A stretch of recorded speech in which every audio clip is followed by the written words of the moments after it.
keep on seeing those Pez behind you. Oh, so that's another. We're gonna have another mishmash. Yes. Okay, so I'm a Pez collector, and Pez are these things. Remember these. Oh, I love that part. That's for you, honey. Oh, right, big heart for being. So, Pez dispensers. They put the candy in it and open it up. I sort of like the candy. But I've had my moments of really liking it. Right. Raspberry is my favorite.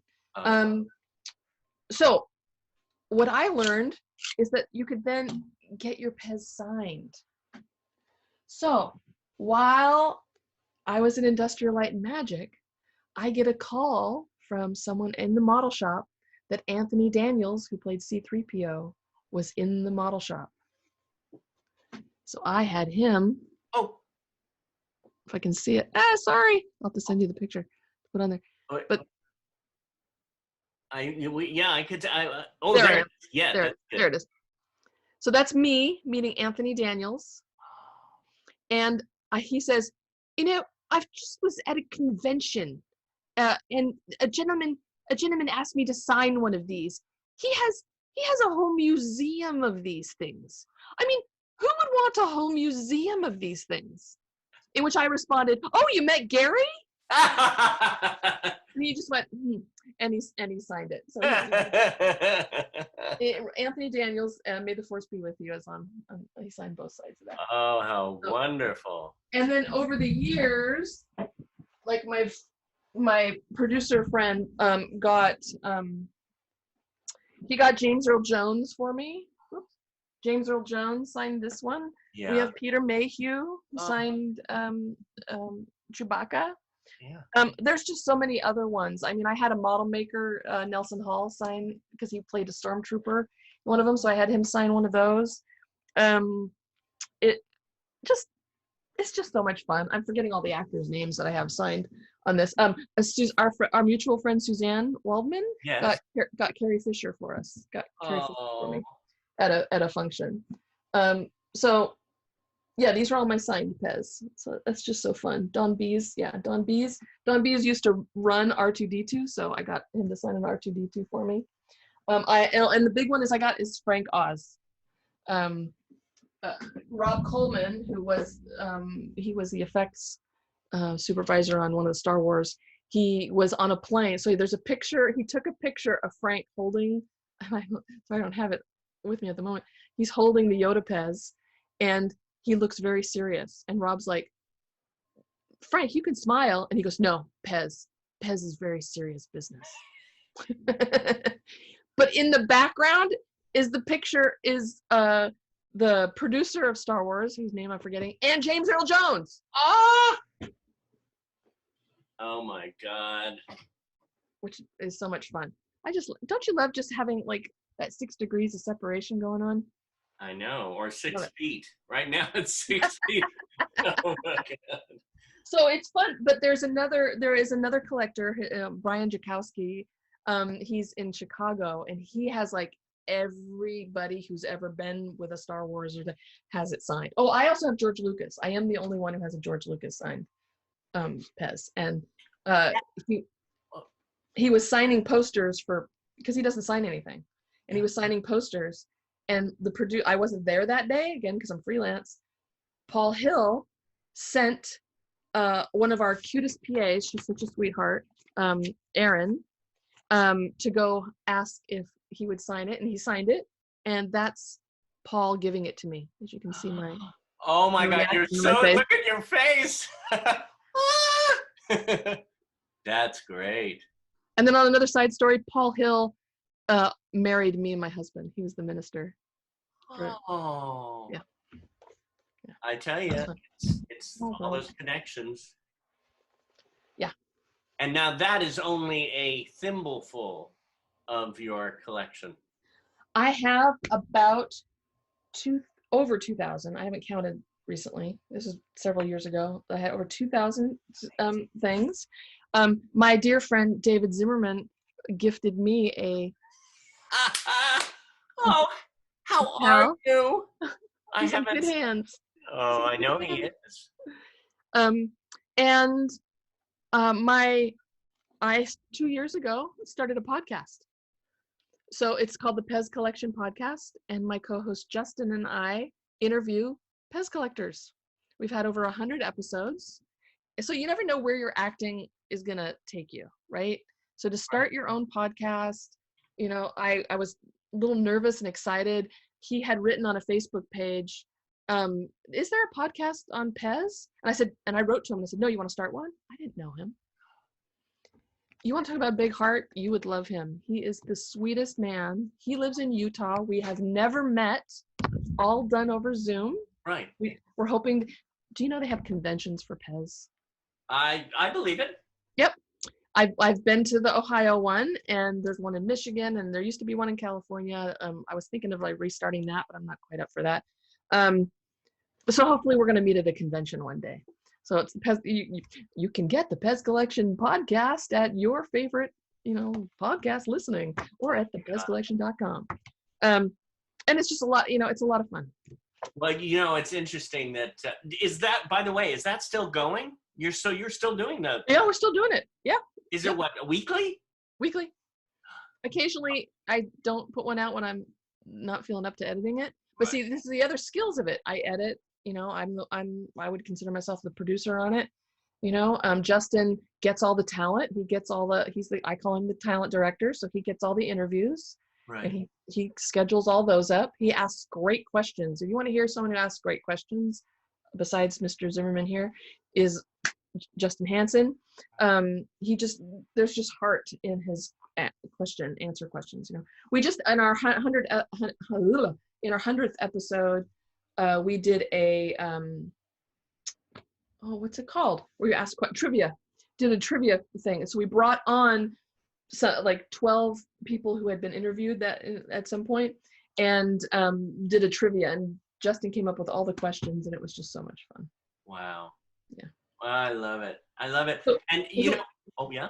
I was gonna say, when you talk about family, Pez is a family. The people in the Pez community are so loving and kind and help each other out. We send Pez to people. They're creative.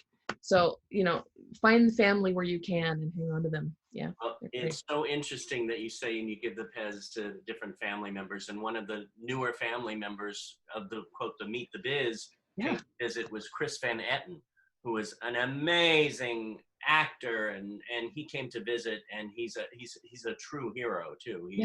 He was, I believe, in Afghanistan. Oh. And when he's so into, his hero is Darth Vader.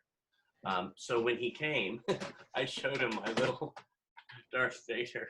Nice. Did you ever see this one? Yes. Yes. And his arm used to go up and down, but it doesn't anymore. But it does light up. I remember you showing that to me. Oh my God. Yeah. Well, I gave him my little Darth Vader Pez when he was so perfect. So it reminded me, like you say, give a Pez to a family member. And I'll also say, I do this fun stuff, but my other career, when I learned the self-defense work, is that has moved on, that I help people through trauma. That's my day job. And it is amazing how many people become therapists have been in acting, who have done, it's there's something about the heart and the love and the care that there's something about the inherent humanness of acting. Right. That when you can come into, when I was talking about the yes and, how our nervous systems work is not black and white. It's not yes and no. It's yes and. It's this and this and this, right? And when we can learn to use that, we have full expression of our bodies. We have full expression of our emotions. It's this and this. It's when you talked about Christina, Christina can get into those emotions, there might be happiness, but what's underneath that? Is it grief? It's yes and what? It's not just one note. How do we get under that? And as a counselor, helping people through trauma, through the body mostly, is I'm looking for what yes and. Okay, they're expressing this, but what's underneath that? And where may that have come from in the past? As actors coming up with backstories for their characters, it's what else affected that what affected the now? What's happening now? But what's affected that? What's done that in the past, you know? So it's just kind of interesting to see what kind of depth you can create. But as a counselor, I'm looking for what the depth is there and what may not be expressed. And what can I pull out of somebody to help their healing? You know, I've been doing that for 20 years now. But I consider that, like, my good friend Twig Wheeler, who's also a somatic experiencing practitioner, he also comes from theater and doing street art. And how he helps practitioners is through improv and getting them to loosen up, to disinhibit, to be able to track people. Like when I'm tracking somebody, I'm looking for that minutia in their movement in their head. Like right now your head's kind of doing this. That might be your place that you go when you're listening intently. Not that you have to change it or do anything about it. It's just something I'm taking in, this information. And it's been wonderful to watch that. Like as soon as I met Twig, it was just like, oh, wait a minute, I know you. How do I know you? It's like I know him through through theater. That, like you say, that family of understanding. And he and I would whoop it up in class because he'd disinhibit and I disinhibit too. So we would just disinhibit all over the place to help everybody else disinhibit. You know, that it's okay to disinhibit. We're not taking over the class. We're not trying to be, oh, watch me, but we're organically allowing our systems to react the way they want to at the time. Well, you're talking about this, especially during this time. Some of us are we're stressed, we're anxious, we're going through all that. What is something to do for us, the students, whoever's watching, to center yourself? What do you do? The biggest gift and technique that I've learned, and I learned it from my teacher, Steve Hoskinson, is orientation and being in the here and now. And how we do that is by letting our eyes, and I'll invite you, David, to do this, let your eyes go where they want to go in the room. So I'm not directing you to look at anything. I want you to see if you can find what your eyes like to look at. Is there a shape? Is there a color? Is there an item? There's something. See, now he just got something. He even got a nice breath. Yeah. Sorry, I'm gonna work with you as I'm doing it too. and what do your eyes like to see? What are they? He hasn't landed on something quite yet, but his system is settling to do so. What's that? You got something? Yeah, I keep on going back to this. Yeah. This is on. I have all my pictures on my wall, and I could show you. And it made me smile. It makes me smile, and it makes me. Oh. Yeah. He made me laugh so much, and he's always like looking through. Are you doing okay? So as you remember that, you say it makes you feel happy. Yeah. How do you know you feel happy on the inside?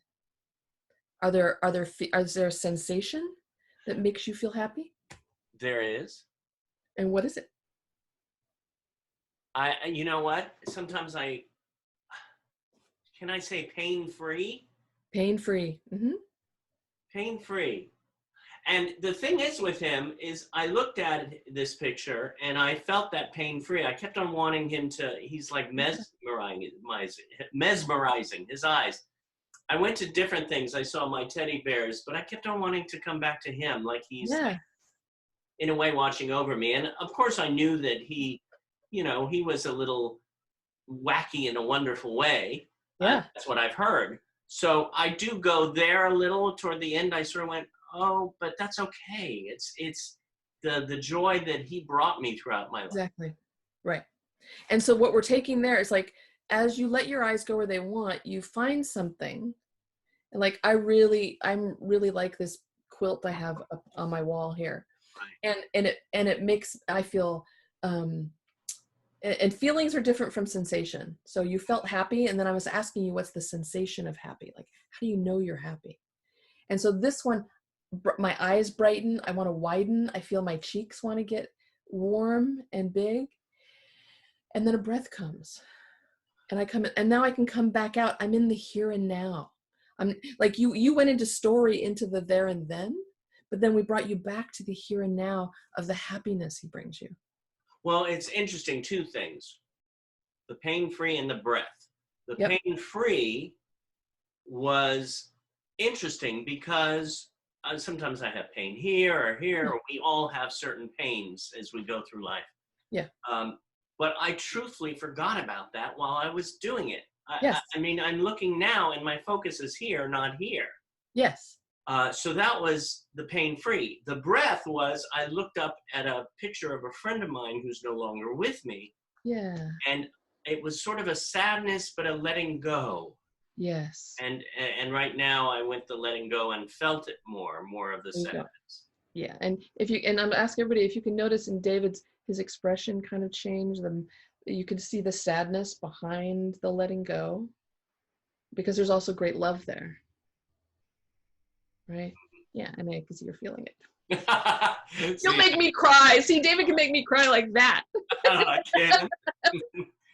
Well, know? It's interesting how I have these different emotions. But now let's let this settle. The part is not to run away from it. Okay. But to actually take from it what you want, which is the letting go, which is the love, and how your body responds to that. How does your body enjoy that? What's the nourishment you're taking in from that moment of looking at your friend? Right? Wow.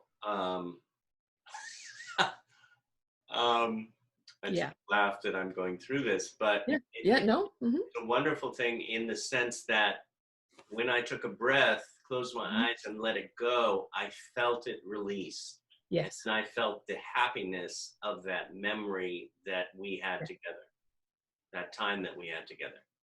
And it took me back to a good place again. Yeah. And what happens is our bodies remember that. And now you're coming back and you're socially engaging with me. Right. So, and that's what we want to do, is to be able to come back and then come back into social engagement. Which is so much a huge part of acting. Yes. And this was a perfect exercise about the breath and letting it go, because we have to do a certain scene.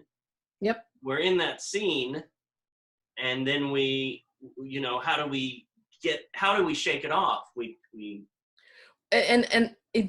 Shaking it off, in my terminology, it's more of letting it move through. It's like, because often we feel like we have to move on to the next thing so quickly. But what we're doing is on a nervous system level, we're doing the de-escalation.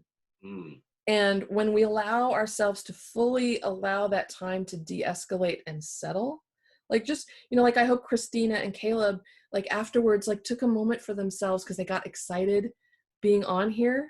Yeah. And even I'll do this when I'm done, is I'm just going to take a moment to like settle. I'll let myself orient and let the energy of the excitement move through me so that my system doesn't have to hold on to any of that. And because then it's not going to know what to do. And sometimes it turns into pain. Sometimes it turns into, other things. But for me to metabolize it and go, God, that was a great talk. And I love David, and, just let myself be here for a moment.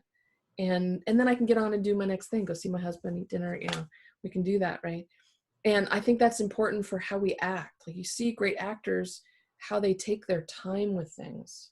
Robert De Niro, I think of him immediately, is just like how he can use the timing for what he needs to express, but he's also letting things move through to find the next thing, because you don't have to create it. The next thing will come if we allow ourselves to fully de-escalate. And then when it comes to trauma, people don't know how to do that. They immediately want to pop back up. They start to come down and it gets a little too scary, and then they pop back up. And then they come in and they pop up. And soon they're in this high level of living in this high level of activation that they think is normal. Right? But then if they do too much or something triggers them, there's big energies, because they haven't learned how to work with these energies to help them really de-escalate. Yeah. And it's nobody's fault. I like to think, well, a lot of people in different places in their trauma healing journeys. But that's what I help people with, is really learning how to fully de-escalate, and how we bring things together. We're weaving together those pieces that got torn apart in a trauma. And trauma is anything from, stubbing your toe to, a car accident to developmental, relationships. It can be any big T, little T's all over the place. Some people get into a little fender bender and their lives fall apart. Why is that? Other people are in airplane accidents and they're fine, right? Our nervous systems are each individual to yourself. Like yours is different from mine, and they all kind of work the same way, but where we are and how we process things is all different. I could talk about this forever. I love this work. Lovely. Thank you for that. I love how it's like we went from one thing about acting, growing up, knowing each other, to the other thing, and having Christina and Caleb here, and then we went back to the Pez. We went to Pez, and then love Pez, and then a healing. It was beautiful. Yeah. Yeah. What brings you joy? Friends. My husband.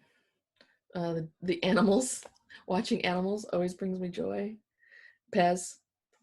That might have been up top there. Pez. I love the hunt for Pez. I love mystery. I love figuring things out. I love working hard I love working hard with others. Like I was saying, missing that piece where everybody works together really well. That brings me so much joy. Watching art, people be art, good music. Lots of things bring me joy. Yeah, thank you for asking. What brings you joy, honey? At this moment? Sure. You. Thank you.